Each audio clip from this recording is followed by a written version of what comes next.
Good afternoon and welcome to Q Questions, where each and every week, right here live at noon Central, we pull back the curtain on OnCue, the most powerful trial presentation software known in the legal world. I'm your host. My name is Gene, and every week I am joined by Robb, who is the director of training here at OnCue and all around OnCue guru.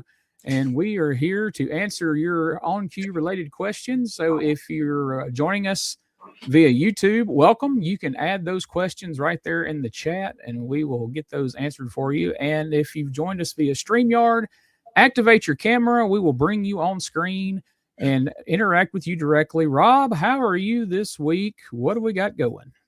Man, I'm doing good, Gene. Thank you very much. It has been wild and woolly, a lot of things going on. What's going on, Scott Frame? How are you, brother? Happy Wednesday to you as well. It's the hump day. I'll tell you, I'm excited. I have no idea what we're doing today. As always, I kind of never have a game plan going into this. We just kind of wing it and say, hey, what's going on? And get questions. And I know you've gotten some questions via email, which is always good. What do people need to do if they want to email Q questions? What's a good way to do that? They can email support@oncuetech.com and they can get it to us that way. And we will answer them through email, or you can just put them in the chat, whether we're live or not. We go back and check those. And that's where I round up some of these questions that I ask you at the very beginning of the following week's show. So real easy to get in touch with us, real easy to get you to be able to answer their OnCue questions. And while we're letting people get in here and get situated, here's an interesting question that I knew I didn't have the answer to, and I'm interested to see what your answer is. I got this via email. Did the developers of OnCue create it simply to add in the features they felt were missing in the available software of the time, or was it always developed to be sold and distributed to everyone for use? It's a great question. My understanding of how that went down was it was developed for themselves. When the founders of OnCue broke away and created Core, and they needed a software, they tried everything: Trial Director, Sanction, everything that was out at the time.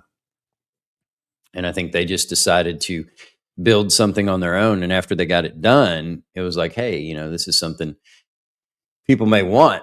And so they always decided that they were going to build it for what they wanted. And then if the public liked it. So you had so many techs at that time internally that were using it.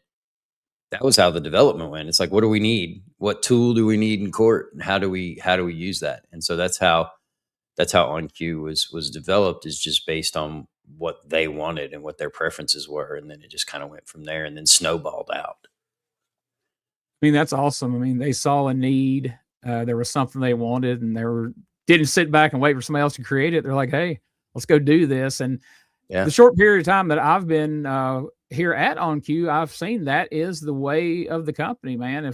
If we need something, well, let's get some folks together and let's make it happen. And that's how, that's one of the great things about Q questions, because if you come in here and you ask a question, or you have a suggestion, or there's something that when you're using OnCue, like, man, I wish you could do this. If you come in and tell it to Robb has a direct link to the developers, and he can go to them and say, hey, this is something people are talking about. Is this feasible? What can we do to make it happen? And that's how the ball gets rolling, right? I can show my age. I've got them on speed dial. Remember that when you used to have people on speed dial? Remember those days? Yeah, I think, and that's the way I still think it's developed. Hey, Danny, what's going on? Danny Brown, always with good questions when she comes in and asks. Remember, if you have a question, you can hit the link that's right there in the about section on YouTube. You can hit the link and come in and ask us questions. Can I review the designation objection report feature? That is a great question and will not happen today.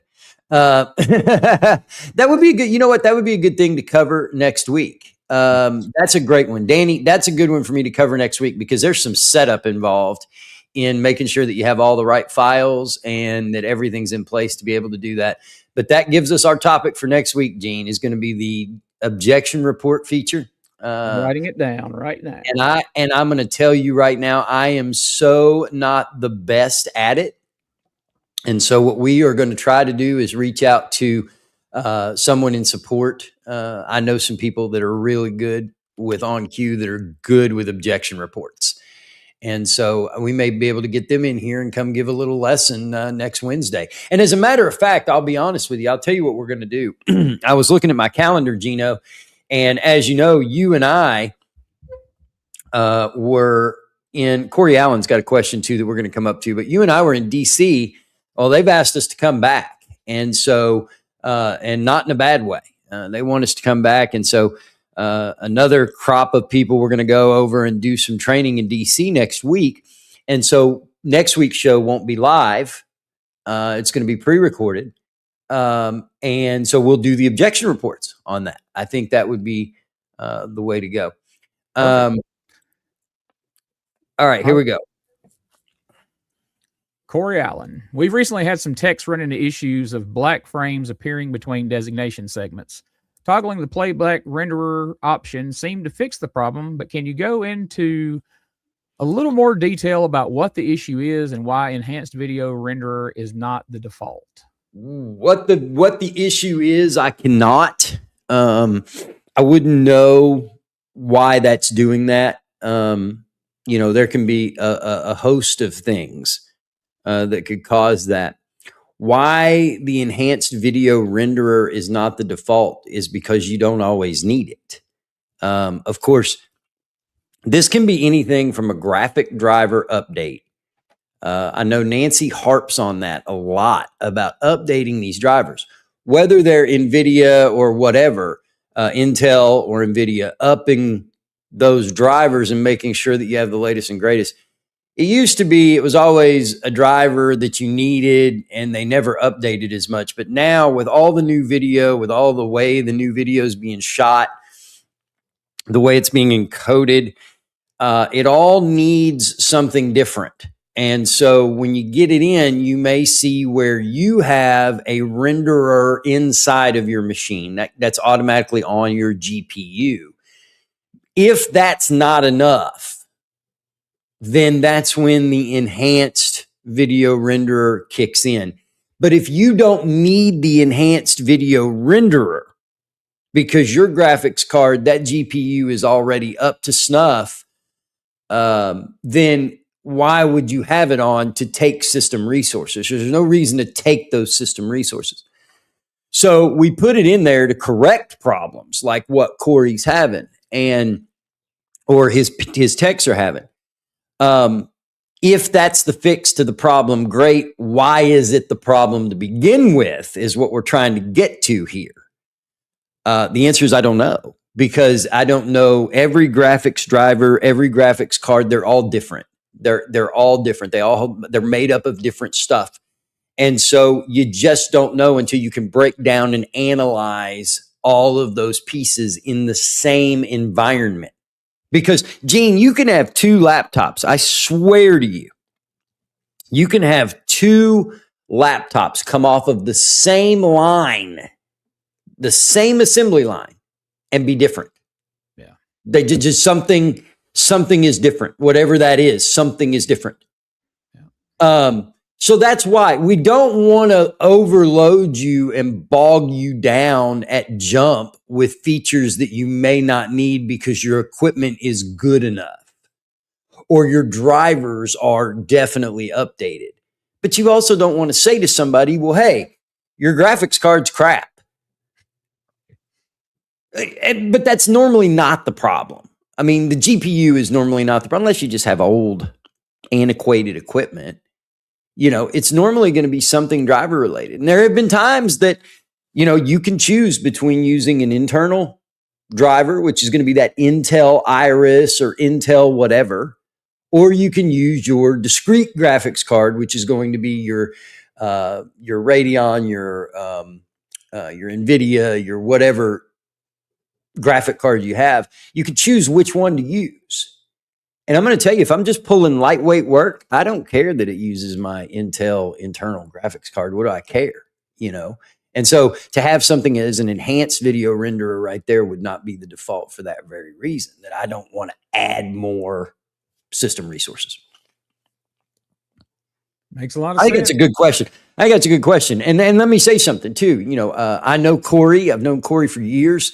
And if there were a video problem, I would love to actually see this problem happen and thanks, Corey. I would love to see this problem happen because if Corey came to me and said, this isn't working, I'm immediately going to go to like level 3 looking for stuff, because Corey is very good at this job and very good at sussing out what's in there that's causing a problem. Corey's been doing video, probably longer than me. And so, when I see something like that come from a user like that, I'm like, oh, hey, we need to look at that, because they know what those problems are. Go ahead, Gene. Well, you got another question? I got one. This was just kind of a fun question that was sent in, and it says, what is your favorite venue for trial and why? Nowhere. No. What is my favorite venue for trial? So Gene, you live in Gadsden, Alabama. That's correct. Gadsden's a pretty small town. Yes. Quite. Small towns that you drive up to the square and there's a courthouse sitting in the middle of the square. Are you familiar with those kind of towns? Absolutely. Covington, Georgia. Absolutely. Where they filmed Dukes of Hazzard. Is that right? And then in the heat of the night. In the heat of the night. That's right. So, town squares that have the big, beautiful courthouse in the middle. I don't care where it is in America. Just send me there. I love those venues. And you would say to yourself, well, why? I mean, 90% of my problems have come from those kind of venues. Right. But you say, well, why would you enjoy a small town? Because I loved to go into a small town on a med mal or a personal injury car wreck case. I love to go into a small town that the courtroom was old. Everything is that beautiful wood. They've got beautiful floors, ceilings, just the architecture of where you are. And I loved being able to transform those courtrooms, because those courtrooms, they don't have anything. They have no electronic equipment. There's no plugs. Nobody thought, well, shit, we need to put plugs and stuff over. I mean, they didn't think about that in the 1800s. They didn't think about that in the early 1900s, right? They were doing shit by candlelight. And so we turned around and said, hey, we're going to bring all this electronic equipment in. And they don't even, you plug into one outlet. There's just one outlet in the courtroom and you've got extension cords and stuff running. And trust me, that's caused a problem too. I started a fire in Ashdown, Arkansas one time. But seriously, those are my favorite venues. I love the old, and when you get to these small towns, they're always so eclectic, right? They've got their own feel and their people are different and they're just nice. And you have the small diner across the street where the judge is having lunch with the prosecutor and having lunch with the defense lawyer over here. They're all just sitting, those type of down home hokum type places. I absolutely enjoy. So that's a great question. Thank you to everybody for your questions today. Thank you for tuning in. I know that, sometimes we got to pull questions out of the bag and sometimes we get them live, and I certainly enjoy that. I see the people watching here. I enjoy you guys coming in. And like I said, next week, we're going to do designation reports. We're going to go over that. And I hope to be able, honestly, I'm going to tell you what I'm going to do, folks, but I can give you no promises. We're going to try our best to get Nancy or Jim or somebody from OnCue to come in here and go over and give that lesson on objection reports. Because honestly, I'm not good at it. Once you know how to use it, you know how to use it. But I'm just not good at it. And I think that's a great question that Danny brought up. And I think that just topics us for next week. And if there's anything else you guys want to know, questions like he just asked, venues, or if you want to ask about equipment or you want to ask about things like Corey did, I love that kind of stuff. That's great. And that definitely keeps the show moving along. But hey, we're at what, 18 minutes right now? Perfect. This is a drive-by show. I don't want this thing to take an hour. We're not trying to fill a bunch of space. I don't want to filibuster anybody, baby. I just want to come in and I want to, I'll tell you what, I got 10 free sync credits. 10 free sync credits for who can tell me who I imitated right there when I said that. When I said, we don't want to filibuster anybody, baby. If you can tell me who that was, I will give you 10 sync credits. You can send that email to helt@oncuetech.com. I'm going to put my email address right up in the chat for you, for everybody to see right there. You email me who I imitated, and I'll give you 10 free sync credits to use as you wish. That's $150 value. Come on, Gene. Do you know the answer, Gene? Oh, you know I do. I'm not going to spoil it for anybody, but you can see the big smile on my face when you did the voice. Always makes me happy to refer to that person. Well, if anybody gets it, I will be so happy, and I'll announce next week. I'll announce on the video recording for next week. I'll announce if somebody got it right, because that's hilarious to me. Anyway, we don't want to take up anybody's time. We just love asking and answering or hearing these questions and going through them. And anything you want to ask, it doesn't matter. We're all in this boat together, and we do a job that there are no user groups. There are no real things for these people, And lastly, do not forget, on Monday, May 11th, coming up this Monday, 11 a.m., we have 520 people registered for this thing. We originally capped it at 300, and they got to the 300 mark day one. And I thought, man, we're going to have to extend it. So, Gene, you have 520 people to manage come Monday, coming into this thing and learning a little more about OnCue. It's that free training class for everybody that we're just giving away. That's right. Sold out, packed to the rafters there. And we're excited about that. And we were going to have a meeting after this to figure out what next week's topic was, since we weren't going to be able to be live. And Danny, thank you for booking next week's topic. So you saved us a meeting. Now all we got to do is just record the show. So thank you for that. Absolutely. So, and like I said, we don't want to take up anybody's time. So for that, I'm Robb Helt. I'm the guy that does this. I love having you guys on Q Questions. Next week, we're doing designation reports. Gene, take us out of here. All right. We will catch you here next time for another episode. Again, if you have any questions that you can't wait for the next episode of Q Questions, hit up support@oncuetech.com. They're the hardest working support staff in the business. I promise you that. I see all the questions they answer, and they're always hard at work. Thank you, and we'll see you next week for another episode of Q Questions.